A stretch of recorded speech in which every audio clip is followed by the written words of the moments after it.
Hello everyone, कैसे हो आप लोग। आई होप आप सबकी प्रिपरेशन अच्छे से चल रही होगी। आज की जो हमारी टॉपिक है बैंकिंग अवेयरनेस की, जिसमें हम लोग आरबीआई एंड इट्स फंक्शन, मतलब आरबीआई काम कैसे करती है, आरबीआई क्या है, ठीक है, इसके बारे में अच्छे से देखेंगे। तो सबसे पहले देखो, आरबीआई मीन्स क्या। रिजर्व बैंक ऑफ इंडिया,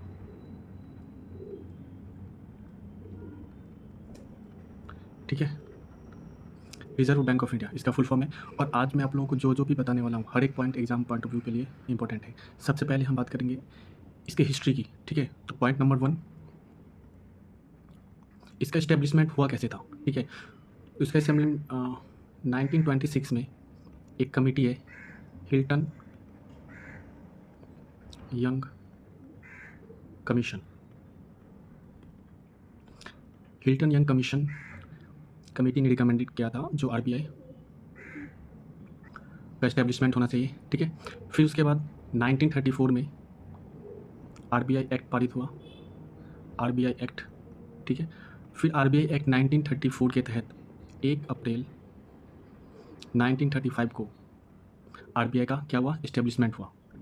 फिर अगर हम बात करते हैं तो इनिशियली जब इस्टेब्लिशमेंट हुआ था तो उसका जो हेड ऑफिस है, हेड क्वार्टर, वो पहले कलकत्ता में था, जिसे भी कोलकाता बोलते हैं।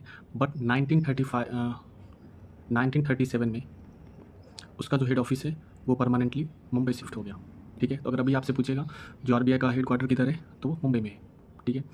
फिर उसके बाद आरबीआई का नेशनलाइजेशन कभी हुआ, वो 1949 को हुआ, ठीक है। तो ये सारे पॉइंट एग्जामिनेशन में आए हुए हैं और आगे भी एग्जामिनेशन में आ सकते हैं। तो हमने देखा आरबीआई का क्वेश्चन डायरेक्ट पूछेगा। सबसे पहले तो फुल फॉर्म याद रखना होगा, रिजर्व बैंक ऑफ इंडिया। फिर 1926 को हिल्टन यंग कमीशन ने रिकमेंड किया, 1934 में आरबीआई का एक्ट बना, ठीक है। फिर 1 अप्रैल 1935 को आरबीआई का इस्टेब्लिशमेंट हुआ। इनिशियली मतलब पहले आरबीआई का हेड क्वार्टर कलकत्ता में था, बट 1937 को परमानेंटली मुंबई शिफ्ट हो गया, तब से अब तक हेड क्वार्टर मुंबई में है, ठीक है। नेशनलाइजेशन कब हुआ, तो वो 1949 को हुआ। नेशनलाइजेशन मतलब क्या, कोई भी अगर प्राइवेट एंटिटी को अगर गवर्नमेंट अपने अंदर रखती है, ठीक है, तो वो नेशनलाइजेशन उसे बोलते हैं। चलो, आई होप यहाँ तक आप सबको क्लियर होगा। अभी नेक्स्ट पॉइंट की तरफ चलते हैं, जहाँ पे हम बात करेंगे आरबीआई में। देखो कुल कितने बोर्ड होते हैं, तो एक देखो, north, south, east and waste.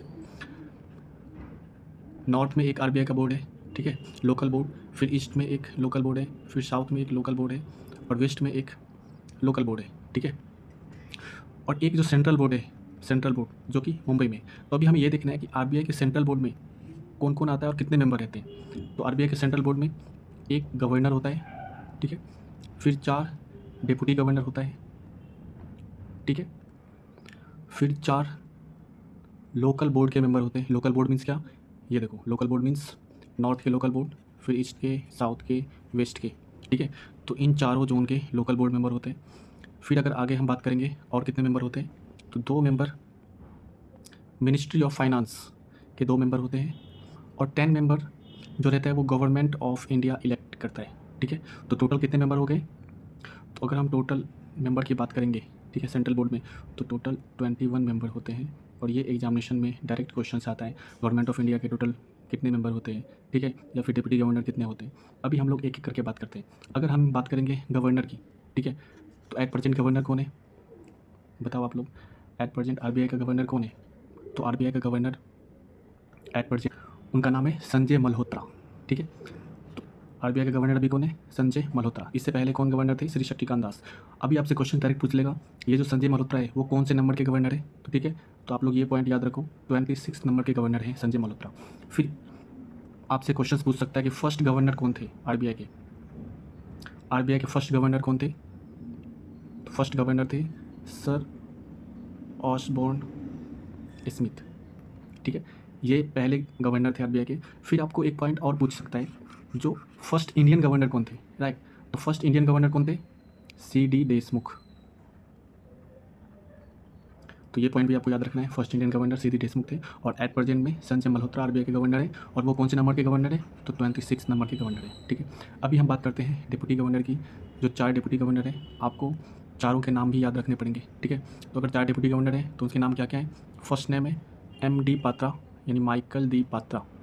Second M Rajeshwar Rao, M Rajeshwar Rao. फिर थर्ड नंबर पे टी रविशंकर।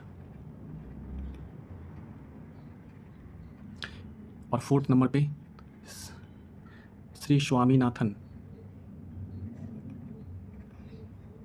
ठीक है, तो ये 4 आरबीआई के डिप्टी गवर्नर हैं। ये बहुत ही इंपॉर्टेंट है इन चारों के नाम। ठीक है, बाकी लोकल बोर्ड के मेंबर 4 जो है उनका नाम इंपॉर्टेंट नहीं है। ठीक है, 10 गवर्नमेंट ऑफ इंडिया से जो इलेक्ट होता है वो भी इंपॉर्टेंट नहीं है, बट ये गवर्नर और डिप्टी गवर्नर का नाम आपको हमेशा याद रखना चाहिए, इससे डायरेक्ट क्वेश्चंस एग्जामिनेशन में आते हैं। ठीक है, अभी हम बात करते हैं आरबीआई के बारे में, हमने जाना।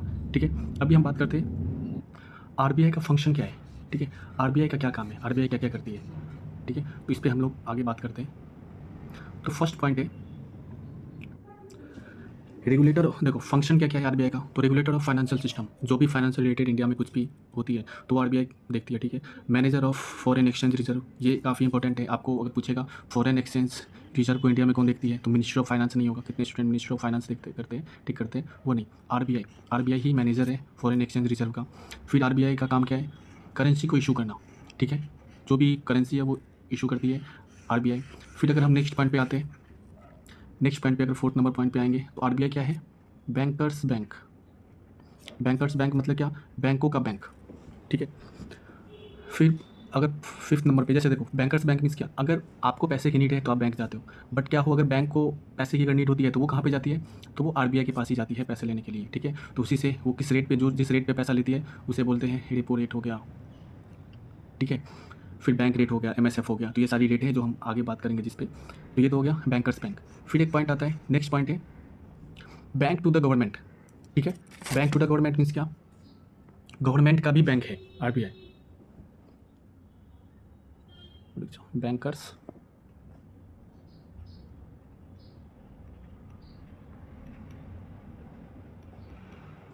टू गवर्नमेंट, ये क्या है, आरबीआई जो है वो गवर्नमेंट का भी बैंक है। जैसे सपोज कोई सेंट्रल गवर्नमेंट को अगर पैसे की नीड है, या फिर हमारे इंडियन गवर्नमेंट को अगर पैसे की नीड है, तो वो पैसे के लिए कहाँ पे जाएगी। ठीक है, तो वो आरबीआई से ही पैसा लेती है।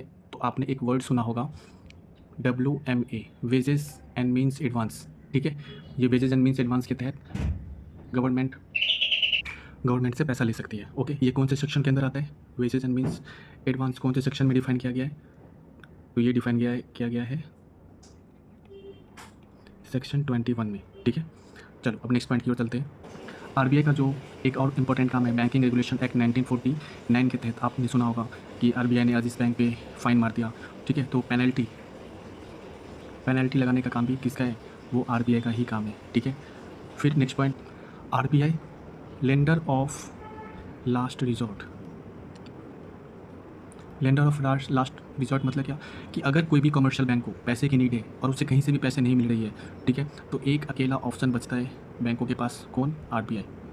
मतलब आरबीआई के पास पैसे हमेशा रहते हैं। कभी भी अगर बैंक को पैसे की नीड होती है तो आरबीआई से पैसा लेती है। कभी भी अगर स्टेट गवर्नमेंट को पैसे की नीड होती है तो आरबीआई से पैसा लेती है, कुछ सिक्योरिटीज़ के अगेंस्ट। अगर गवर्नमेंट ऑफ इंडिया को पैसे की नीड होती है तो वो आरबीआई से पैसा लेती है। ठीक है, और एक इंपॉर्टेंट काम है आरबीआई का, मॉनेटरी पॉलिसी का वर्ड आपने सुना होगा। मॉनेटरी पॉलिसी कौन बनाती है, तो वो भी आरबीआई ही बनाती है। ठीक है, तो हम लोग एक एक करके सारे इंपॉर्टेंट पॉइंट्स पे डिस्कशन करेंगे। अभी हम लोगों ने क्या देखा, RBI full form reserve bank of India. ठीक है, फिर उसने हिल्टन यंग कमीशन के रिकमेंडेशन से, कभी आया था रिकमेंडेशन 1926 को, फिर 1934 एक्ट आया था आरबीआई का। उस एक्ट के तहत 1 अप्रैल 1935 को इस्टेब्लिशमेंट हुआ था। इनिशियली आरबीआई का हेडक्वार्टर कलकत्ता में था, बट 1937 में परमानेंटली मुंबई शिफ्ट हो गया उसका हेड ऑफिस। फिर आरबीआई का नेशनलाइजेशन 1949 को हुआ। फिर हम बात करेंगे आरबीआई का एक सेंट्रल बोर्ड है, ठीक है, जो कि मुंबई में है, और एक, ठीक है, और ये जो 4 लोकल बोर्ड बताए मैंने, ये 4 सब ऑफिस है। ठीक है, और टोटल उसके कितने ऑफिस है, 27 रीजनल ऑफिस है। ठीक है, 27 रीजनल ऑफिस है, तो ये 2 पॉइंट भी याद रखना है। फिर आरबीआई के सेंट्रल बोर्ड में कितने मेंबर होते हैं, 21 मेंबर होते हैं। ये डायरेक्ट एग्जामिनेशन में क्वेश्चन आते हैं। सेंट्रल बोर्ड में 1 governor, 4 deputy governor, 4 local board के मेंबर, 2 मिनिस्ट्री ऑफ फाइनेंस से रहते हैं, और 10 गवर्नमेंट ऑफ इंडिया से इलेक्टेड पर्सन रहते हैं। ठीक है, फिर हमने बात किया गवर्नर के बारे में, तो एट प्रेजेंट गवर्नर कौन है, संजय मल्होत्रा। कौन से नंबर के गवर्नर है, 26 नंबर के गवर्नर है। ठीक है, फिर हमने बात करा था फर्स्ट आरबीआई के गवर्नर कौन था, सर ऑस्बोर्न स्मिथ, और फर्स्ट इंडियन गवर्नर कौन थे, तो सीडी देशमुख। और एक बात हमें और याद रखो कि ये जो आरबीआई है, ठीक है, वो सेंट्रल बैंक है, राइट, सेंट्रल बैंक है, सेंट्रल बैंक है किसका, इंडिया का। आप लोग एक बात बता सकते हो कि क्या आरबीआई दूसरे कोई कंट्री है जिसके भी सेंट्रल बैंक रह चुकी है पहले आरबीआई, तो हाँ, 2 देशों का, इंडिया के साथ साथ 2 देशों का और भी रह चुका है पहले। वो किसका, तो एक पाकिस्तान ठीक है, और एक म्यांमार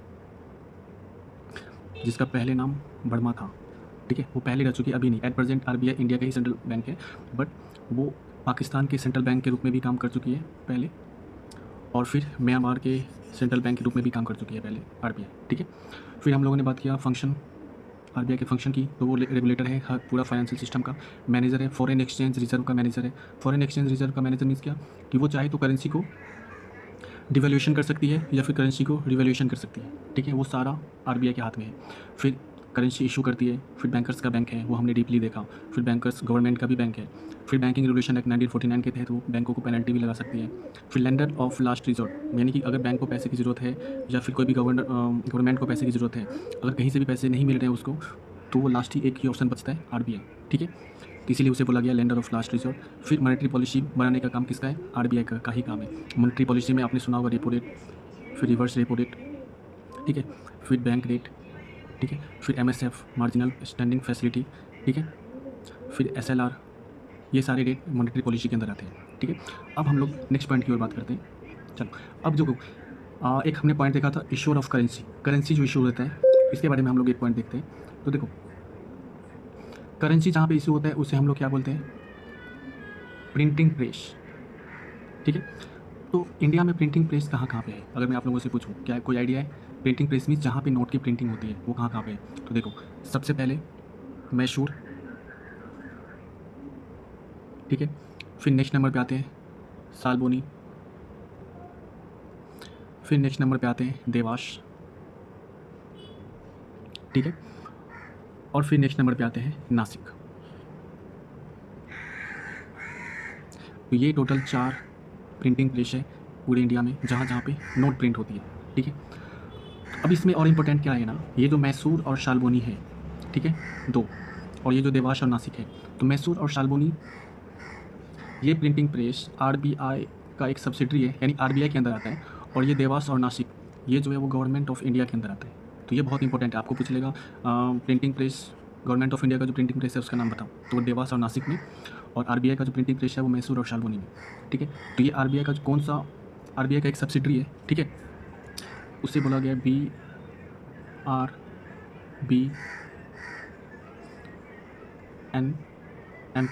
ठीक है, मतलब भारतीय रिजर्व बैंक नोट मुद्रण प्राइवेट लिमिटेड, ठीक है, ये आप लोग नोट कर लो, फिर से मैं रिपीट कर रहा हूँ, भारतीय रिजर्व बैंक नोट मुद्रण प्राइवेट लिमिटेड, ये आरबीआई का सब्सिडरी है, इसके अंदर ये दोनों ऑफिस आते हैं।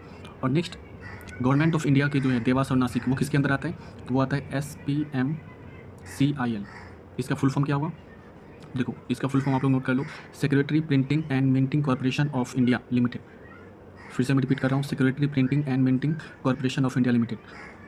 देवास और नासिक ये प्रिंटिंग प्रेस जो है वो इसके अंदर आता है, ठीक है।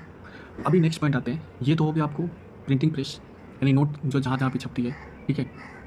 तो अभी आप लोग बताओ मैक्सिमम कितने डिनोमिनेशन तक आरबीआई नोट प्रिंट कर सकती है, ठीक है। एट प्रेजेंट अभी कौन कौन सा डिनोमिनेशन यूज़ में है, तो देखो 10 का नोट, 20 का नोट, 50 का नोट, 100 का नोट, 500 का नोट। एट प्रेजेंट आरबीआई ये डिनोमिनेशन के नोट जो हैं वो प्रिंट करती है, ठीक है।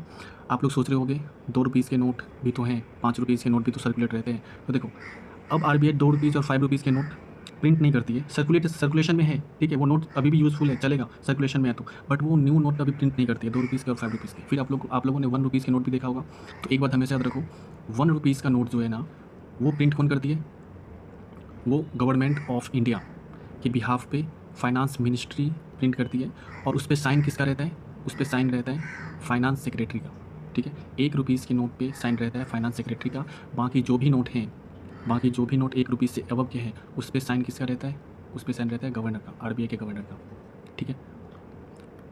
और एक इंपॉर्टेंट पॉइंट है, जो आरबीआई मैक्सिमम कितने डिनोमिनेशन तक का नोट प्रिंट कर सकती है, तो मैक्सिमम आरबीआई 10,000 रुपीज़ तक के डिनोमिनेशन के नोट प्रिंट कर सकती है, ठीक है। तो ये पॉइंट आप लोग हमेशा याद रखो, सिर्फ 500 ही नहीं या फिर 2000 ही नहीं, मैक्सिमम 10,000 तक के नोट वो डिनोमिनेशन वो प्रिंट कर सकती है। तो ये तो हो गया प्रिंटिंग प्रेस नोट से रिलेटेड। अभी एक पॉइंट कॉइन से रिलेटेड देखते हैं, ठीक है। कॉइन से रिलेटेड अगर पॉइंट करेंगे, जहाँ पे कॉइन वो मिंट होता है, ठीक है, मिंट मीन्स क्या, उसे हम लोग टकसाल बोलते हैं, ठीक है, टकसाल। तो वो टकसाल कहाँ कहाँ पे है, आप लोगों को कुछ आइडिया है? ये तो नोट से रिलेटेड था, नोट कहाँ कहाँ पे प्रिंट होती है, प्रिंटिंग प्रेस कहाँ कहाँ पे है, तो मैसूर शाल्वनी वो आरबीआई का है और देवास नासिक को गवर्नमेंट ऑफ इंडिया का है। ये तो हम लोगों ने देख लिया। अभी मिंटिंग कहाँ कहाँ पे होती है, तो वो भी पूरे इंडिया में 4 जगह पे होती है। कहाँ कहाँ पे? फर्स्ट होता है मुंबई, सेकेंड कोलकाता, थर्ड हैदराबाद और फोर्थ नोएडा। ठीक है, तो इन 4 जगह पे टकसाल है, 4 टकसाल है इंडिया में, यहाँ पे कॉइन की मिंटिंग होती है। ठीक है, नोट का प्रिंटिंग प्रेस कहाँ कहाँ पे? ये 4 जगह पे। और कॉइन जो प्रिंट होती है, मिंटिंग वो मिंट होती है, वो कहाँ कहाँ पे? मुंबई, कोलकाता, हैदराबाद और नोएडा। ठीक है, तो आज हम लोगों ने देखा आरबीआई से रिलेटेड और आरबीआई के सेंट्रल बोर्ड हो या फिर लोकल बोर्ड से रिलेटेड आरबीआई गवर्नर कौन है, डिप्टी गवर्नर कौन है, कितने ऑफिस होते हैं। ठीक है, आरबीआई का क्या क्या फंक्शन है, कौन कौन सा काम है। ठीक है, ये मॉनेटरी पॉलिसी। एक टर्म आपने सुना होगा, शायद आप लोगों को कन्फ्यूजन हो। ठीक है, एक टर्म आता है, ये पॉइंट हमेशा रखना, फॉरेन एक्सचेंज रिजर्व वो मिनिस्ट्री ऑफ फाइनेंस नहीं, गवर्नमेंट ऑफ इंडिया नहीं, वो आरबीआई ही देखती है। ठीक है, एक वर्ड आपने सुना होगा फिजिकल पॉलिसी। ठीक है, इंडिया में फिजिकल पॉलिसी किसके अंदर आता है? ठीक है, तो वो आरबीआई नहीं है, फिजिकल पॉलिसी आता है गवर्नमेंट ऑफ इंडिया। ठीक है, गवर्नमेंट ऑफ इंडिया के अंदर, और वो कौन करती है? Finance ministry. आप लोगों ने एक टर्म सुना होगा ना, देखो इसके अंदर क्या क्या आता है, ये पॉइंट मैं बताता हूँ। एक टर्म आपने सुना होता है टैक्सेशन, कोई भी टैक्स लगाती है। ठीक है, तो वो कौन? उसमें आरबीआई का कोई इन्वॉल्वमेंट नहीं है, वो फाइनेंस मिनिस्ट्री का काम है। या फिर कोई भी पब्लिक एक्सपेंडिचर हो, पब्लिक एक्सपेंडिचर मीन्स क्या? अगर आपको टैक्स लेती है तो बदले में वो पब्लिक के लिए कुछ करती भी है ना गवर्नमेंट, तो पब्लिक एक्सपेंडिचर हो गया, या फिर पब्लिक डेप्ट हो गया, या फिर पब्लिक बोरोवर हो गया, बोरोइंग हो गया। तो ये सारे जो फिजिकल पॉलिसी के जो काम है, वो काम जो रहता है वो गवर्नमेंट ऑफ इंडिया यानी कि फाइनेंस मिनिस्ट्री के अंदर आता है। तो ठीक है, अभी ये थे आरबीआई और उसके फंक्शन, आज का जो टॉपिक था। नेक्स्ट टॉपिक जो हमारा रहने वाला है वो रहेगा मॉनेटरी पॉलिसी के ऊपर। ठीक है, मॉनेटरी पॉलिसी ये बहुत ही इंपॉर्टेंट टॉपिक है। ठीक है, मॉनेटरी पॉलिसी मीन्स जो भी आपने नाम सुना होगा, ये रेपो रेट। ठीक है, तो इस टॉपिक में हम लोग देखेंगे रेपो रेट क्या होता है, फिर रिवर्स रेपो रेट, फिर एमएसएफ मार्जिनल स्टैंडिंग फैसिलिटी क्या होता है, फिर सीआरआर कैश रिजर्व रेशियो क्या होता है, फिर एसएलआर स्टैट्यूटरी लिक्विडिटी रेशियो क्या होता है। ठीक, फिर आता है बैंक रेट, ईटीसी। तो ये सारे पॉइंट हम लोग नेक्स्ट लेक्चर में डिस्कशन करेंगे। आई होप आपको ये वीडियो समझ में आया होगा। एक बार आप फिर से ये वीडियो को देखो, ये जो एक एक पॉइंट इंपॉर्टेंट है एग्जामिनेशन के लिए। ठीक है, हर एक पॉइंट एग्जामिनेशन के लिए इंपॉर्टेंट है। मैंने काफ़ी ईजी लैंग्वेज में आप लोगों को बताया है। आई होप आपको सारी चीज़ें समझ में आई होगी। Thank you for watching.